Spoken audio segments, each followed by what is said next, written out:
السلام علیکم، میرا نام طاہر علی ہے اور میرے یوٹیوب چینل کا نام اردو سانگ زبان ہے اور میں اس چینل پہ اردو تشریحات اپلوڈ کرتا ہوں اور میرے چینل کو سبسکرائب کرنا نہ بھولیے گا۔ السلام علیکم ڈیئر، امید ہے آپ لوگ ٹھیک ہوں گے اور آپ لوگوں کی زندگی خوشیوں کے ساتھ گزری ہوگی۔ تو مزید آپ لوگوں کے لیے چلتا ہوں، یہ یہاں پہ جو آغاز کرتا ہوں یہ تو یعنی پارٹ 2 ہے، اور یہاں پہ جو شعر ہے، شعر کس کا ہے؟ شعر اصل میں یعنی مرزا غالب کا ہے۔ مرزا اسد اللہ خان ان کا پورا نام تھا، اور ان کا شعر ہے کہ پاتے نہیں جب راہ تو چڑھ جاتے ہیں نالے، رکتی ہے سفارش تو یہ ہوتی ہے روا، اور پاتے نہیں جب راہ یعنی جب ان کے سامنے راستہ نہ ہو تو چڑھ جاتے ہیں نالے۔ نالے مطلب یعنی جس میں وہ جگہ جہاں پہ یعنی پانی بہنے کی جگہ، اس کو نالا کہتے ہیں۔ تو یہ نالے، رکتی ہے سفارش تو یہ ہوتی ہے روا، اور یہ جو اصل شعر ہے تو اصل میں شعر یہ دوسرے طریقے سے ہے۔ اصل شعر میں آپ لوگوں کو سناتا ہوں۔ اصل شعر اس طرح ہے کہ پاتے نہیں جب راہ تو چڑھ جاتے ہیں نالے، رکتی ہے میری طبع تو ہوتی ہے روا، اور یہاں پہ یہ طبع کی طرف یہ اشارہ کیا جاتا ہے۔ رکتی ہے میری طبع یعنی یہاں پہ رکتی ہے سفارش لکھا ہوا ہے، رکتی ہے سفارش تو یہ ہوتی ہے روا، اور یہ تو ہوتی ہے روا، اور اس میں تو یہ ہوتی ہے روا، اور یہ کبھی اضافہ کیا گیا ہے۔ سفارش اور یہ کا لفظ، یہ اصل میں دو لفظوں کا اضافہ کیا گیا ہے، تو اسی وجہ سے اس کا جو مفہوم ہے یہ بدل جاتا ہے۔ مطلب یعنی وہ جگہ جہاں یعنی مطلب یعنی ندی ہو، ندی کے سامنے مطلب اس کے لیے ندی کی جگہ کم ہو، اس میں پانی کی گنجائش کم ہو، اور اس میں زیادہ پانی نہیں آ سکتا ہو، تو ظاہری بات ہے کہ پانی اپنے لیے جگہ خود تلاش کرتا ہے۔ اسی وجہ سے ظاہری بات ہے کہ جو سیلاب آ جاتے ہیں تو سیلاب میں وہ جگہ جہاں پہ ان کے لیے جگہ مخصوص جگہ نہ ہو، خاص جگہ نہ ہو، تو پھر یہ ہوتا ہے کہ پانی اپنے لیے یعنی راستہ خود ڈھونڈتا ہے۔ تو اسی طرح پاتے نہیں جب راہ تو چڑھ جاتے نالے، تو پھر یہ جو نالے ہوتے ہیں، یہ جو دریا یا اسی طرح ندیاں وغیرہ جو ہوتی ہیں، یا اسی طرح جو مختلف نالے وغیرہ وہاں پہ سیلاب وغیرہ آ جاتے ہیں، فلڈ آ جاتے ہیں، تو وہاں پہ وہ اپنے لیے راستہ تلاش خود کرتے ہیں۔ رکتی ہیں سفارش تو یہ ہوتی ہے روا، اور تو اسی طرح یہ سیلاب کی طرح یہ سفارش کی مثال بھی ہے۔ یعنی سفارش کو اگر آپ روکنا چاہتے ہیں، سفارش کو اگر آپ بند کرنا چاہتے ہیں، تو اس میں مزید سفارش والے لوگ نکل آتے ہیں۔ مثال کے طور پر اگر آپ کسی ایک کو کہہ دیں کہ یار میں آپ کا یہ کام نہیں کر سکتا، تو کسی اور کو آپ کہہ دیں، تو اس شخص کو تو آپ مطلب واپس کر دیتے ہو، آپ ان کی بات پہ عمل نہیں کرتے ہو۔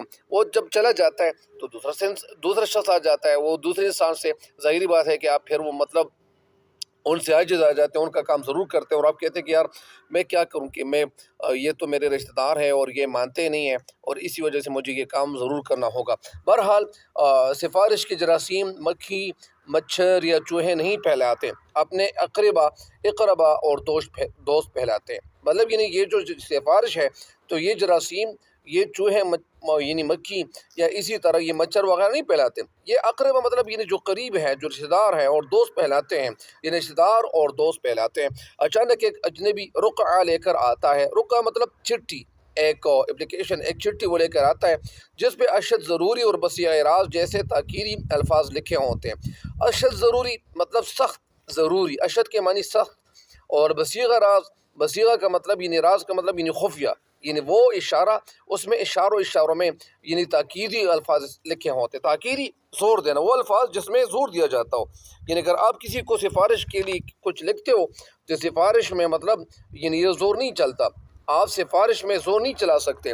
آپ ایسا کہہ سکتے کہ یار اگر آپ میری اس سفارش میں اگر آپ عمل کریں گے تو آپ کی بڑی مہربانی ہوگی۔ بہرحال، اور اگر آپ سفارش کریں گے تو سفارش اچھے کام کے لیے آیا ہوا ہے، برے کام کے لیے اگر آپ سفارش کریں گے تو یہ پھر گناہ ہے۔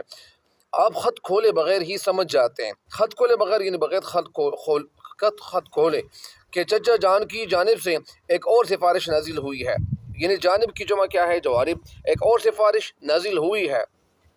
اور حامل رقعہ یوں لگتا ہے، حامل رقعہ یعنی جس نے یعنی چٹھی بھیجی ہوئی ہوتی ہے، جس سفارش کے تعاون کا ایک اور چوہا گرا ہو۔ تعاون ایک مرض، ایک وبا، جس میں یعنی جو وبا وغیرہ آتی ہیں یا وبائیں آتی ہیں، پھوٹتی ہیں، تو اسی طرح آپ لفافہ کھول کر پڑھتے ہیں تو لکھا ہے عزیزی من یعنی میرے عزیز، میرے دوست، حامل رقعہ شیخ حاضر یعنی میرے ایک دوست کے داماد ہے، بڑے شریف آدمی ہیں، اتفاق سے ان پر چینی بلیک کرنے کا مقدمہ بن گیا ہے۔ اتفاق سے ان پر چینی بلیک کرنے کا. چینی بلیک کرنا مطلب یعنی چینی کسی گودام میں رکھنا یا اس کے لیے ڈپورٹ جیسی جگہ بنانا. ان میں کچھ لوگ ایسے ہوتے ہیں کہ ان میں چینی بلیک میل کرتے ہیں، یا اسی طرح کچھ اور چیزیں جو لوگ بلیک میل کرتے ہیں، یا ان کو کسی جگہ پہ خفیہ جگہ پہ ان چیزوں کو رکھا جاتا ہے. اور وہ یہ کام اس لیے کرتے تاکہ اس کا مطلب یعنی جو نقصان ہو اور اس کی کمی واقع ہو. اور اسی وجہ سے یعنی اس میں بھی اسلام میں اس کو برا کہا گیا ہے. لہٰذا جس کی تعیش یعنی جس کی تفتیش مسٹر انصاری کر رہے ہیں، تفتیش مطلب یعنی انویسٹیگیشن، انٹروگیشن، مسٹر انصاری کر رہے ہیں، جو بدقسمتی سے دیانتدار قسم کے آدمی ہے، بدقسمتی سے، انفارچونیٹلی، انلکیلی دیانتدار قسم کے آدمی ہے. دیانت یعنی امانت میں خیانت نہ کرنے والا، اور کسی کی سنتے ہی نہیں. مگر پتہ چلا ہے کہ تمہارے ساتھ کالج میں پڑھتے تھے، مگر پتہ چلا ہے یعنی اس کا انفارمیشن یعنی ہمیں ملا ہے کہ یہ جو ہے آج کے آپ کے کلاس فیلو تھے اور آپ کے کالج فیلو تھے، آپ کے ساتھ مطلب یعنی کالج میں پڑھتے تھے. ہم جماعتوں کے ایک دوسرے پر بڑا حق ہوتا ہے، یہ بات تو بالکل صحیح ہے، حق تو بڑا ہوتا ہے.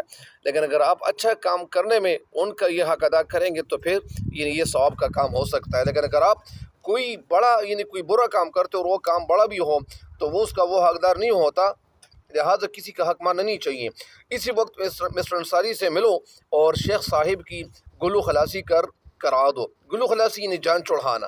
گلو مطلب یعنی گلے سے نکلا وہ لفظ ہے، ورنہ شریف آدمی مفت میں جیل میں سڑتا رہے گا.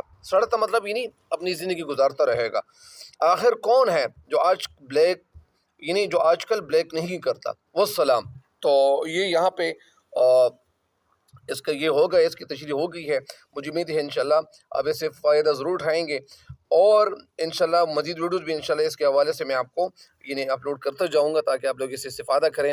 آپ لوگوں سے ایک گزارش ہے کہ اس چینل کے جتنی بھی ویڈیوز ہیں وہ آپ ایک دوسرے کے ساتھ شیئر ضرور کریں تاکہ آپ کے ساتھ ساتھ آپ کے فرینڈس کو، آپ کے رشتہ داروں کو یعنی فائدہ پہنچتا چلا جائے. مجھے اپنے حصول دعا میں یاد رکھیے گا. تب تک کے لیے مجھے دیجیے اجازت. اللہ نگہبان.